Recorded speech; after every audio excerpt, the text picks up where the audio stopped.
What stories teach us is that people's internal desire to resolve a frustration is a greater motivator than their desire to solve an external problem.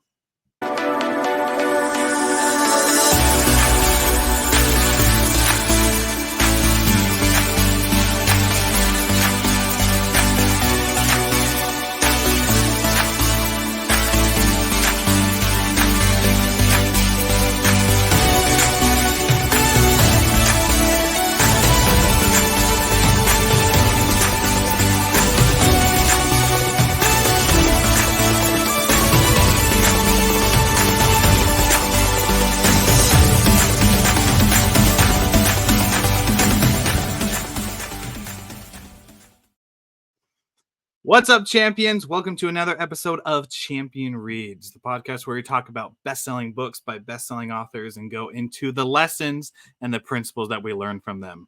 I am William Blake, and we are joined today by the founder of Champion Circle, Mr. John Kovacs Jr. himself.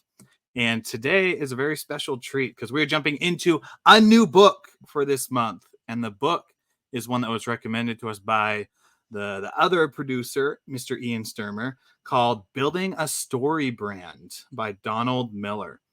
Now, I don't know, John, we had a little conversation beforehand. I don't know too much about Donald Miller, but as I was looking into it, he's an American author. He has several businesses, and his whole thing is about branding and marketing. So I'm excited to get into some more of the principles in this book. And I don't know about you. I have a topic that I want to jump into first, but do you have anything that stuck out to you as you were listening and going over this that you want to jump onto today? Yeah, I'll follow your lead, but just paying homage to Mr. Donald Miller. He's an expert in marketing, and he's written a couple books, including Building a Story Brand, Marketing Made Simple, and How to Grow Your Small Business. He lives in my favorite city in the United States, Nashville, Tennessee. And I'm excited to dive into this book and to learn more about him and what he shared. And, it's interesting, Willie, on this show, we've done a lot of self-help.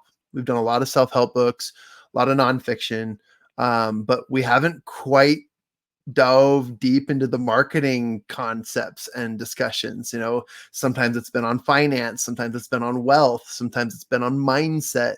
Most recently, it was on sales. So I'm excited to dive a little bit deeper into a marketing discussion because those are important lessons for all of us to apply and remember. And I'm saluting Mr. Donald Miller so we can gain a little insight and learn a little bit more. I'm excited about it too. And especially the last couple of months, I've been focusing a lot on marketing and branding. And so like every Wednesday or every other Wednesday, I have this call that I get onto with a marketing and branding individual who goes over, like we've gone over Instagram over several modules. I don't think he calls it modules, but that's basically what it is. He's into we're going through YouTube right now. And it's so interesting that for someone who loves social media and who is on there a lot and loves the analytics side, it's very interesting about things that are so simple with branding and marketing that I just forgot. Or like the common sense isn't really the common knowledge. And yeah, I'm just so excited about it. So let's jump into the thing that we could just start out with as we talk about marketing and branding. It's the concept of when I was listening to a summary of the book when I first got introduced to it. The summary said something about the wonderful world of Star Wars. And so what I've learned with StoryBrand is that one of the principles is that you're not telling your story, but instead you're putting your customer or your client into a story and making them the hero. And how Star Wars gets brought up is that us as the business, the company, the coach, the individual, the mentor, our job is like Yoda. We are the guide to help the hero, Luke Skywalker, Harry Potter, like the heroes of their stories, to help them and guide them through their path, which took a really interesting take because when I when I first thought of coaching, I'm like, I gotta force them to do stuff. Like, this is the path. There's only one way, and if you don't take my way, it's my way or the highway. But instead, that's baloney. That never works. Instead, I love the word guide because you're simply going basically into their life, into their story, and then just helping guide them through the process. So, what are your thoughts, John? Oh, I love that word guide. And the reason why is, and I don't know how everyone else feels, but sometimes when you're in a conference or a summit or you're listening to professionals speak on topics, the it all depends on the quality of the speaker and how good they are at presenting, and some presentation formats can induce a lot of anxiety and stress, and sometimes that comes from the you need to do this. If you're not doing this, you're missing out. You're X, Y, and Z to get X, Y, and Z as a result. And I know that's very generic, but it was just there's an approach to this. But the truth is most people don't feel good when they get told that they're like already behind the eight ball or already missing out. Rather, when you guide people, you come from the educator's perspective.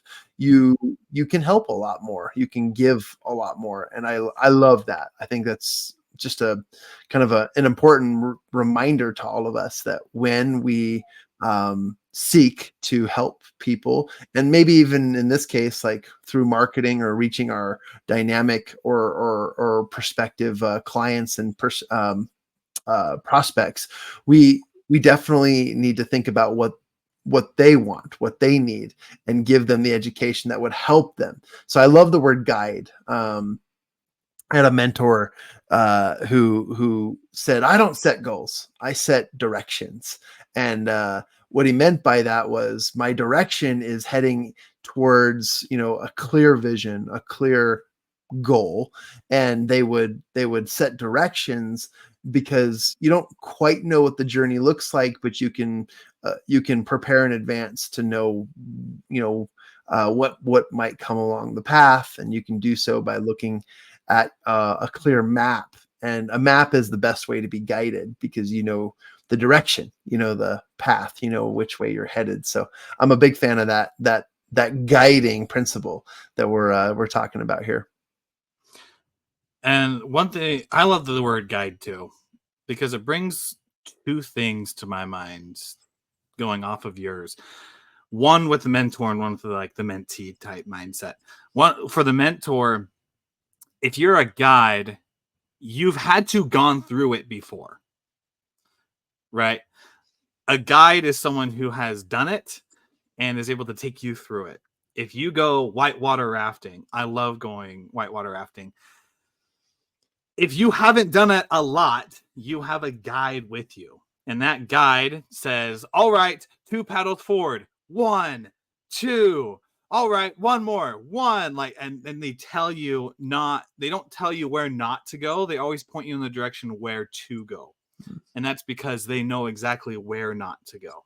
And that's all from their experience. So I love the word guide because it focuses for the mentor side on they have experience.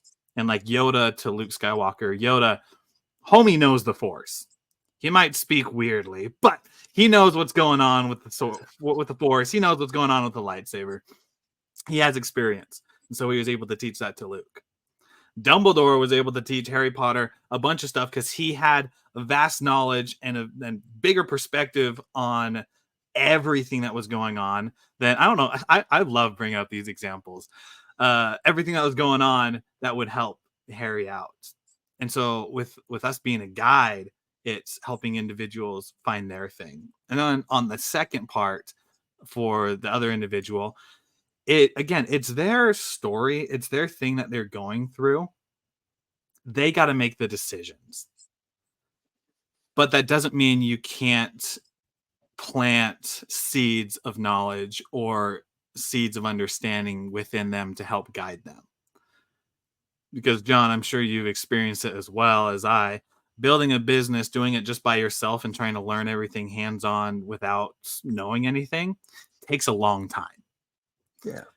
How do you shortcut that? What's the secret of the shortcut? You find someone who's already done it and you follow their path. So those are the two things. I just love this topic, especially bringing up Harry Potter and Star Wars. I'm gonna geek out today. When people leave Willie and I command, we get into some geeky awesome topics, and he and I have a geek off session or geek out session planned later today to go over some podcasting stuff. But no, you're absolutely right. And from there's two perspectives here, right? There's the marketer, and then there's who's being marketed to. And from the marketer's perspective, especially as an entrepreneur, don't go at it alone. I mean, you can't master all the skills. I think that a lot of people have the capability. Is it possible? Yeah. And are there people successful at it? Yeah. But not everyone is. In fact, the majority can and should work with other people. And so when you're in the process of reaching your dynamic audience, I think it's important for us to remember, like, don't go out alone, like, and even express the fact that you work with others, because it adds validity. It adds credibility to whom you also team up with. So that's the marketer side. But on the recipient side, you've got these individuals who are being marketed to, and nobody likes to be sold to. Nobody likes to be in that feeling of like I shared earlier, like certain communication can cause anxiety, can cause like the fear of having or not having something. It can make people feel something, and I do know that feelings are at the precipice of decision making. But you don't want to send people down a spiraling path of negativity. Rather, you'd want them to want something because they desire it, because it's something that they feel it's a necessity to help them. And so all I'm saying is there's two perspectives here when it comes to being guided, right? And I love it. And it's interesting. I think we were going to jump in and talk about this idea that when it comes to marketing, you've got this idea that you need to be seen, heard, and understood. And I think the understanding part is one of the hardest parts. I can make a lot of noise. I can get a lot of attention. I was in the Philippines, and we were out at this town square, and I thought, how cool it'd be to be like those olden time missionaries used to stand up on their soapboxes and just like praise the Lord, and like call everyone to listen. And I thought that'd be really fun to try. And it is really interesting because you make a lot of noise. People know you're there, and they just want to like, walk on past and disappear and not be seen by you. They think they can be ghosts, invisible. And I've tried that, and I've learned a lot from it. And actually I'm grateful for that experience, because I made a lot of noise, but to be understood is one of the most important pieces of marketing. And I think that in order to build a story brand, you need to build something that that people don't understand you, but they understand it from their shoes, their own skin, their own perspective. I think that's where we're headed with this. Oops.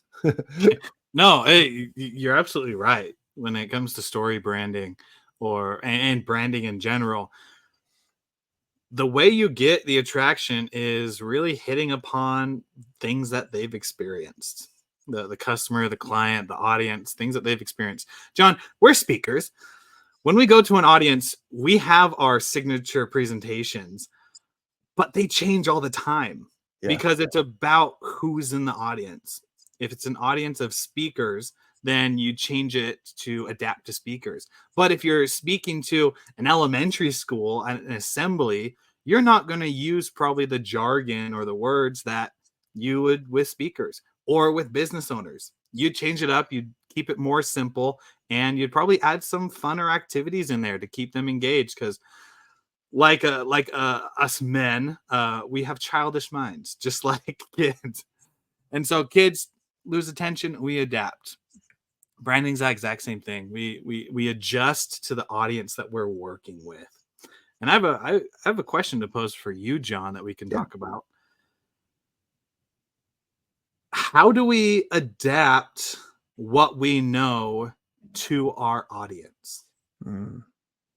You know, it's interesting. You and I were right before we jumped on this podcast. We were talking about one of our most recent Champion Circle gatherings, our virtual roundtable discussions, and a very respectable business owning individual was talking to us, and you had an experience where while facilitating, we always feel compelled to jump in and facilitate and add to the conversations, and sometimes it's hard to understand what the person's saying if we don't really understand what their business is. And with this individual was communicating, and I don't know if any of us understood what he was saying because we're not familiar with his business or his structure, but at the same time it was really interesting because we were all able to figure it out. But when you tell people what you do, you got to remember that it might be common sense to you, but nobody knows what you do. I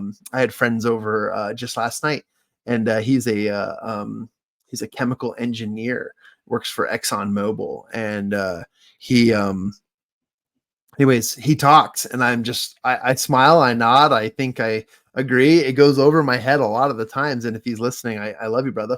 And I told you, it's like, man, I wish I could speak intelligently to these things, but what I think having people relate to your content as from a speaker's perspective is allowing them to put themselves in your shoes. And sometimes we have to dumb it down. And I hate that word dumb because no one's dumb, but you can put it in layman's terms, make it so simple that a 4-year-old can understand. And if you go from that perspective, and don't slow down your speech so that when you speak slow, we feel dumber. No, instead, speak intelligently, but speak so that we can understand, and give it something that's relatable to them.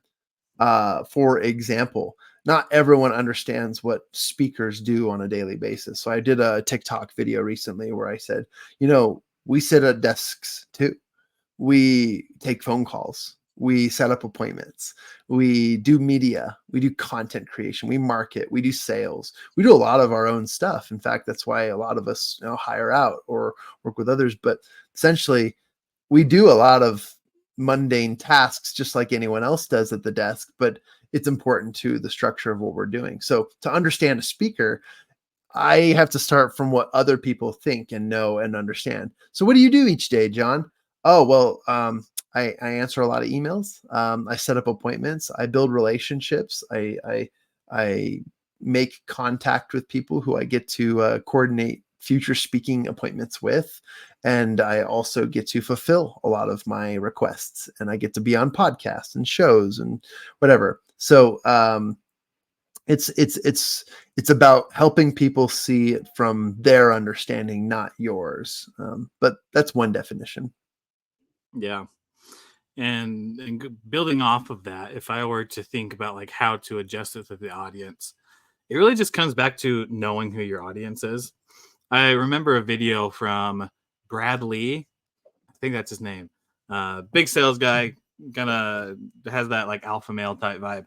But one of the videos he was on a phone call with an individual, and he was just talking to him, and he was using swear words, and the guy in the background who was listening, he was like mouthing words, and what Brad thought he was saying is, he's like, he's a moron.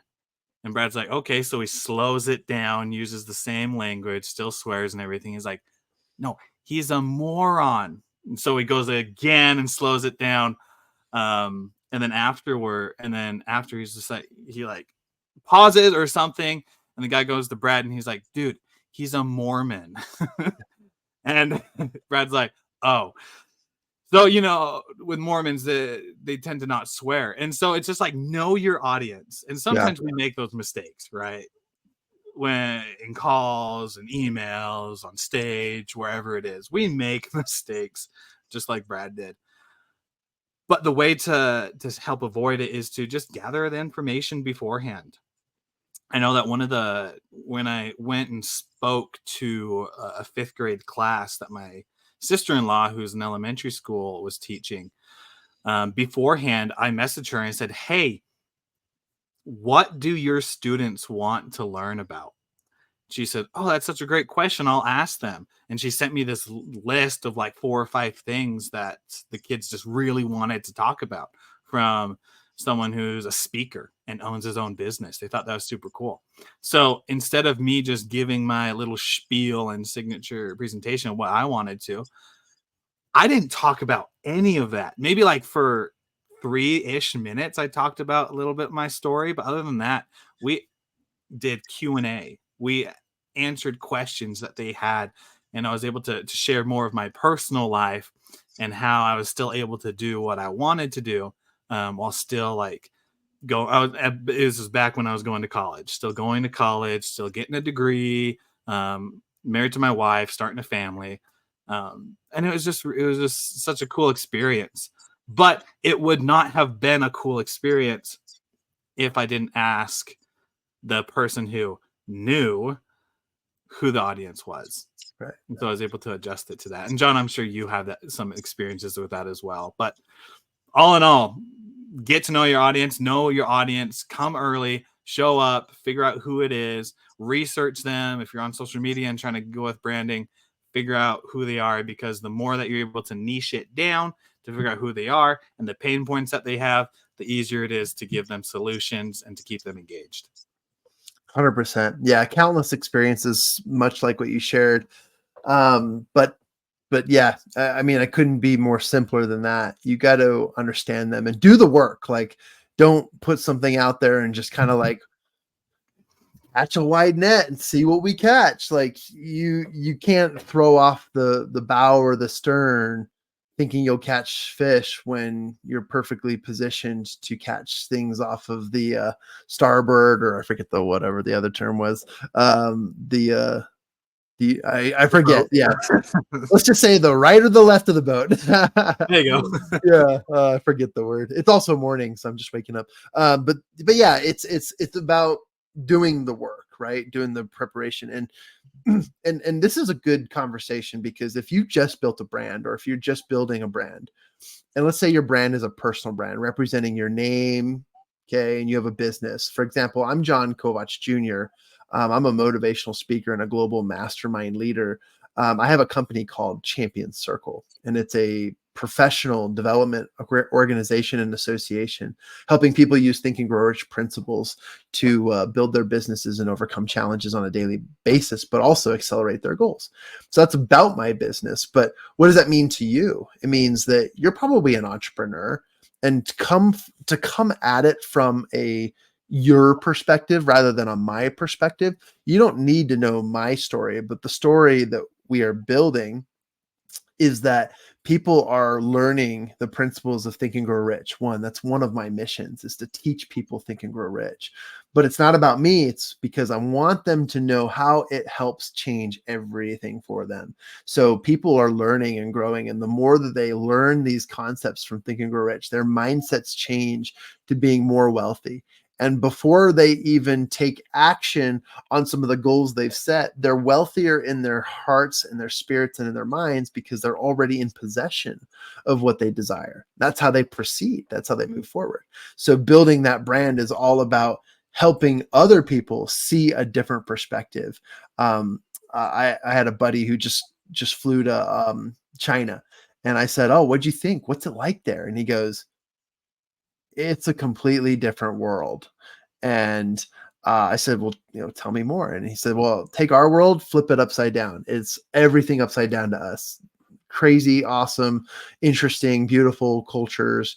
And it's just different." And I said, "Well, that's cool. Like, from your perspective, what was it like being somewhere new?" And he's like, "Wow, it changes your world. You realize you get so sucked into a normal world." And so if you can explain that to somebody, some new experience, in a way that I would understand, then you're on track. So rather than talking about what you do and the benefits of your business, turn it around and say, well, how would you feel if you could change your mindset? What if you could overcome challenges quickly? What if your desire trumped everything in your world of objections, and you were on the path, you're setting that direction, right? That goal, and you were achieving it consistently. and you could do that on repeat, because a lot of people are inconsistent. They try for a couple days, they don't get the results they thought they would instantaneously, because we're so used to instantaneousness, and then they don't achieve what they want, and they think they've lost, they think they've failed. But um, success is a journey. So anyways, there's just a few examples in there, but when you do create a story brand, you're on the path of helping and relating to people, that they can see it from their shoes, from their perspectives and their eyes. Absolutely. And when you said casting away, jumping way back, but That's still all right. relating to it, when you said casting a wide net, it reminded me when I first started my coaching business, I was vague as heck. I'm just like, I help people. Dot dot dot. Like that was basically it. Like that's all I wanted to do. I wanted to help people. Then I narrowed it down to I want to help people to feel empowered, believe in themselves, and feel and be inspired. So it was like believe, inspire, and empower, which still is part of my business. But it still was a little bit too vague. Like that can go into anything.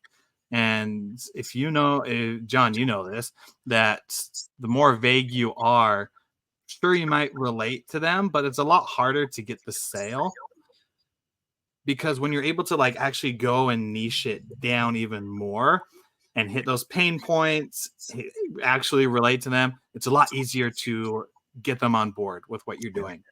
So then I jumped into dyslexics, and then I jumped into adult dyslexics. Then I jumped into helping them with confidence and self-belief, but focusing on achievement and helping them go forward rather than just giving them a bunch of information. Because I'm not I don't have a PhD. I'm not certified to diagnose someone with dyslexia, but I do know a lot about setting goals. I know a lot about taking action. I know a lot about getting results.